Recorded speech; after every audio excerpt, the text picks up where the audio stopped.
તો આજે અને આમ જો મને ગમે કહેવું કે આ શારદીય નવરાત્રિમાં આપણે અહીંયા આવ્યા છીએ. કેટલા લોકો અહીંયા આવ્યા છો? હાથ ઊંચો કરો. અહીંયા આવ્યા છો એ હાથ ઊંચો કરો. હે ના, માએ તમને બોલાવ્યા છે કે તમે આવો.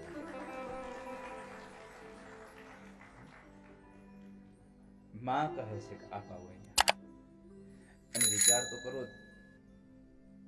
365 દિવસમાંથી આડા દિવસોમાં તમે અહીંયા આવો ને તો બરાબર છે. તો ભાગ્યશાળી હોવ તો અહીંયા આવી શકાય આડા દિવસોમાં. પણ આ તો શારદીય નવરાત્રિમાં તમને વૈષ્ણોદેવીમાં આવવાનો અવસર મળે, અને એમાં તમે તો કેટલા ભાગ્યશાળી કે નવરાત્રિના દિવસોમાં જ તમને માના દર્શન થશે. અમારે તો 2 દી અગાઉ થઈ ગયા.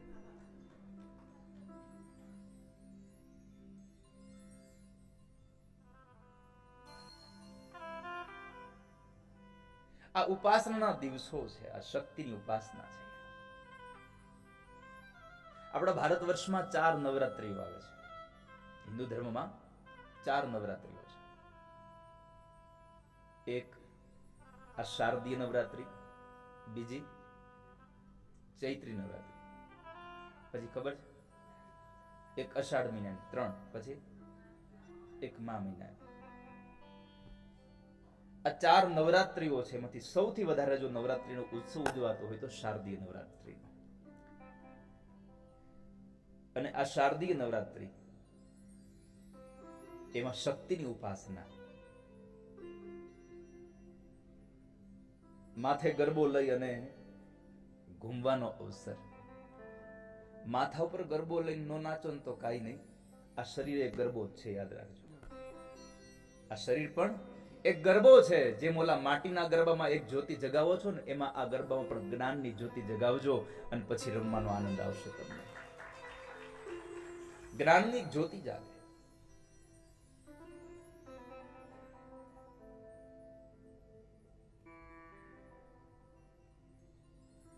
તો માએ બોલાવ્યા છે એટલે તમે આમ જાઓ ત્યારે ગાવ છો ને અહીંયા.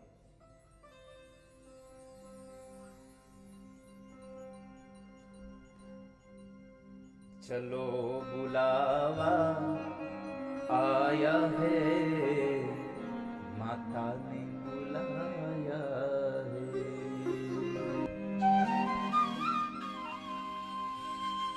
चलो बुलावा आया है, माता ने बुलाया है. चलो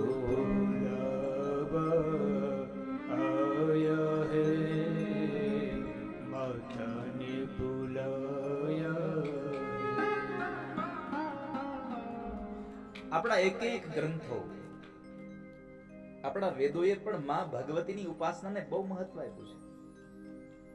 મહાભારતમાં બલોપાસના અને શૌર્યથી ભરેલું છે. મહાભારત છે બળની ઉપાસનાઓથી ભરેલો ગ્રંથ છે. શૌર્યનો ગ્રંથ છે, એક શક્તિનો ગ્રંથ છે. તમે જુઓ, મહાભારતના એક ગ્રંથને હાથમાં લો એટલે 3 પાત્રો દેખાય. એક વ્યાસ, એક કૃષ્ણ અને એક ભીષ્મ. આ 3 જ પાત્ર મહાભારતમાં દેખાય તમને. આ 3 માણસો, આ 3 પાત્રોએ પોતાના મોઢામાંથી બોલેલા વ્યાખ્યાનો તમે મહાભારતમાં સાંભળ્યા છે?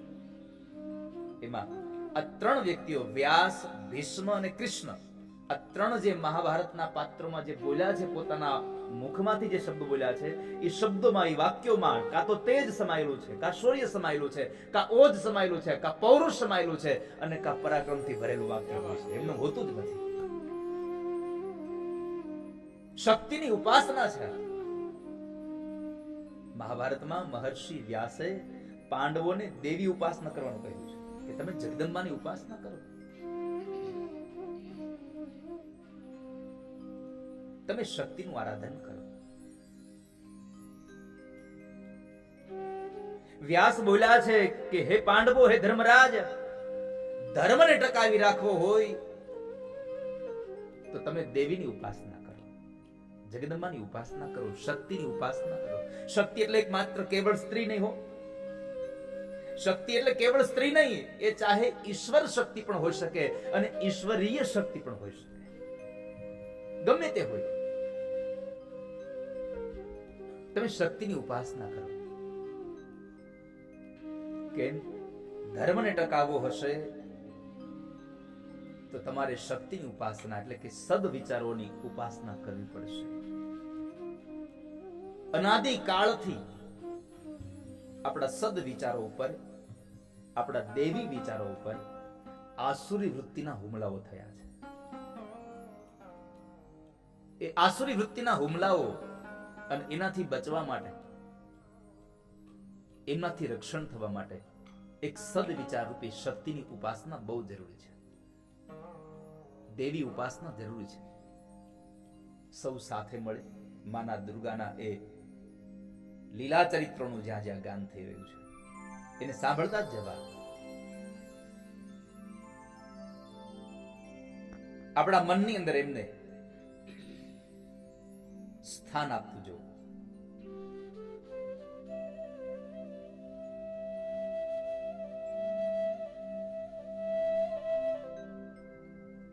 અને એમાં આળસ મરડીને, આળસ ખંખેરીને પણ, ક્ષણિક પ્રમાદને આઘો કરીને એક જીવનનું સૂત્ર બનાવીએ. સંઘે શક્તિ કલો યુગે. આપણું એક સૂત્ર છે, સંઘે શક્તિ. ભેગા મળીને કામ કરો એમાં તમારો વિજય થાય છે. સંઘે શક્તિ કલો યુગે. કળયુગમાં સંઘ ઈ જ મોટા મોટી શક્તિ છે.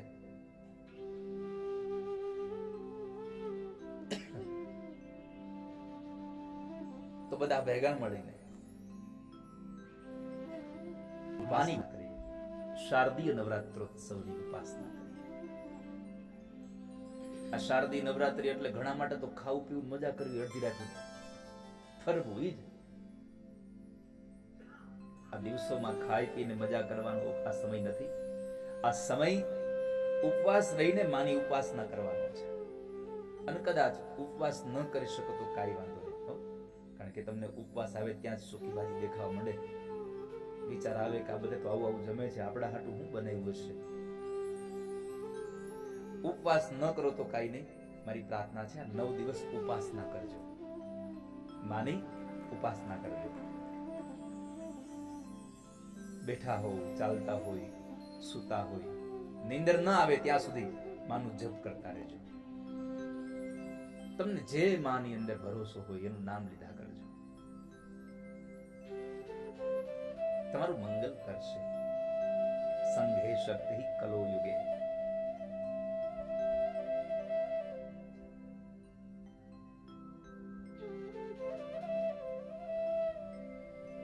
આ દિવસોમાં ખાવા પીવાનું ઓછું છે,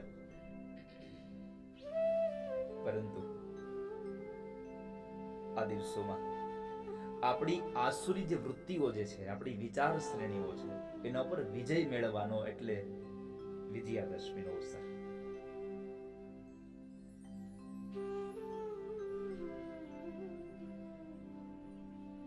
એકલા એકલા ગરબે રમતા કેવા લાગો? આમ ખાલી આમ આંખ બંધ કરીને વિચારો તો, મોટું મેદાન છે, વચ્ચે માની ગરબી છે, પણ તમે એકલા જ રમો છો. આનંદ આવે? પણ એ નહીં, મેદાન આખું ભર્યું હોય તો આનંદ આવે ને.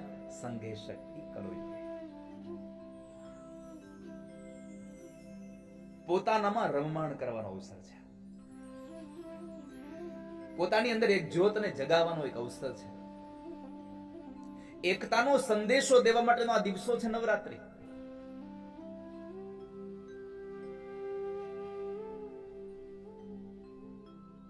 આપણો દુશ્મન જે જગ્યાએ હોય, જે જગ્યાએ આપણો વિરોધી માણસ બેઠો હોય કોઈના ઘરે, તો આપણે ત્યાં જઈએ કોઈ દિવસ? એ નીકળી ન જાય ત્યાં સુધી આપણે જઈએ નહીં. પણ માની ઉપાસના એક એવી છે કે એમાં દુશ્મને હારે જ ગરબા રમતા હોય. એકતાના દિવસો બતાવવાનો અવસર છે આ નવદુર્ગાની ઉપાસના, શક્તિની ઉપાસના. આ દિવસોમાં કરવાનું છે શું? એટલું જ કરવાનું છે. આ દિવસોમાં જે સાધનાનો સૂર વહે છે, જેમ નદીનું પાણી વહેતું હોય એમ આ દિવસોમાં લોકો સાધનાઓ કરે. જે સાધનાનો સૂર વહેતો જાય છે એ સૂરને પકડી લઈ અને આ જીવનને સમર્પણના સંગીતથી ભરી દેવાનું છે. બીજું કશું જ કરવાનું નથી. આમાં સાધનાનો સૂર પકડી અને સમર્પણનું સંગીત આ જીવનમાં ભરી દેવા માટેનો અવસર એટલે નવરાત્રી છે. અને એ નવરાત્રીમાં આજે આસો સુદ એકમ છે. નવરાત્રીમાં આજે કેટલામું નોરતું છે? આજે હે પહેલું નોરતું. અને આ 9 દિવસના ઉપવાસો થાય.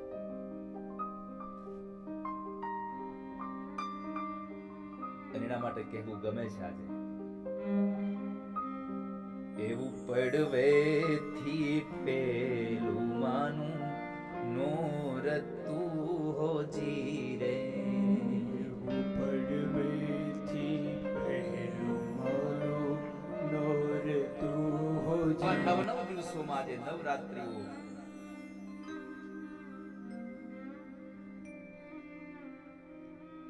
એ નવરાત્રીની એ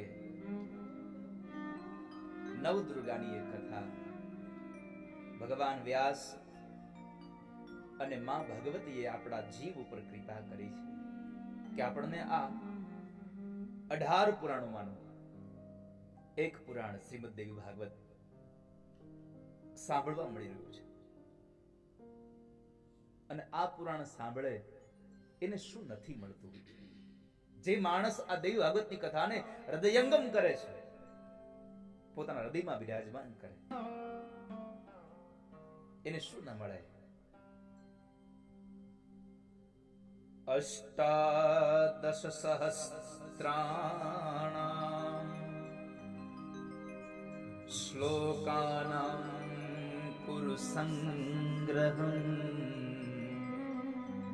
અજ્ઞાનનાશનમ દિવ્યમ જ્ઞાનભાસ્કર બોધકમ.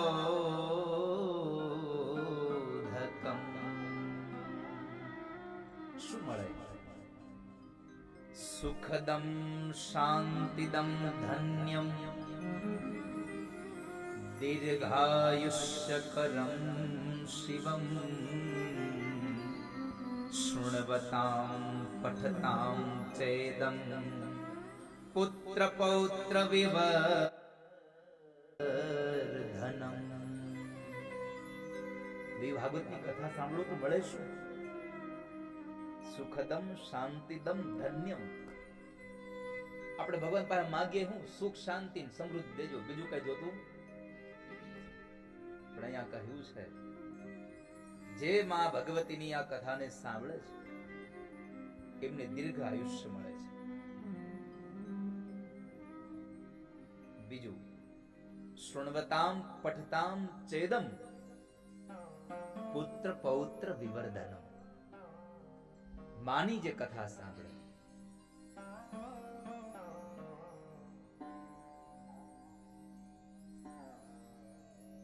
જે માની ઉપાસના કરે,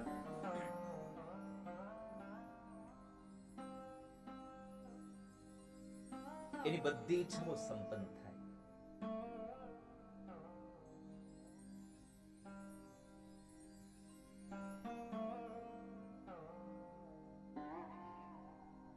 પુત્ર મળે, પૌત્ર મળે.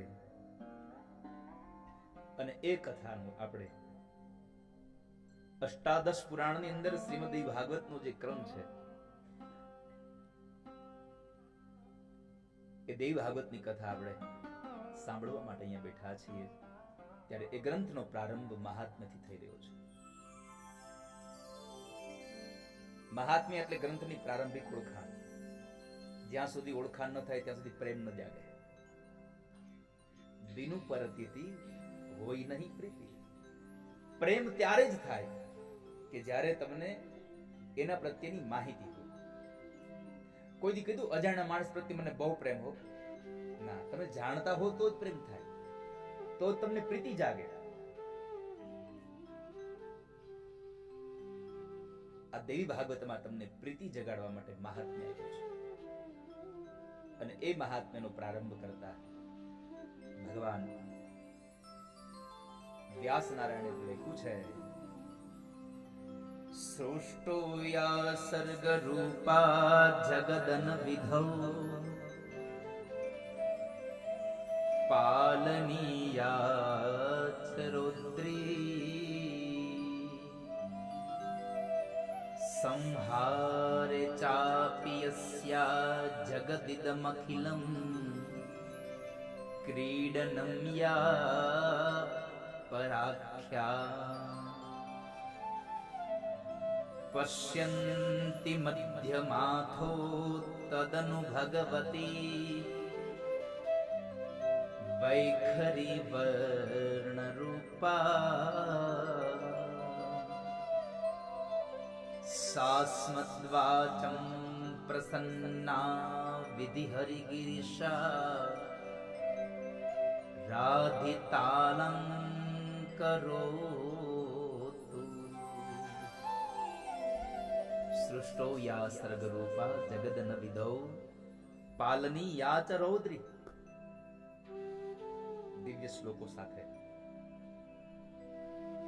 માં, અમે તમને પ્રાર્થના કરીએ છીએ, જગતના સૃષ્ટિ કાર્યના જે ઉત્પત્તિ, પાલન અને ક્ષય એટલે કે સંહાર રૂપ જે આ સંપૂર્ણ વિશ્વ, જેના માટે એક ક્રીડાંગણ છે, જેના માટે આ જગત ક્રીડાંગણ છે, પરા પશ્યંતી મધ્યમાં અને વૈખરી વાણીમાં જે અભિવ્યક્ત છે. આ શબ્દ છે આપણે જે બોલીએ છે ને, એ પણ એક શક્તિ છે. યા દેવી સર્વભૂતેષુ શક્તિ રૂપેણ સંસ્થિતા. નમસ્તસ્યૈ નમસ્તસ્યૈ નમસ્તસ્યૈ નમો નમઃ.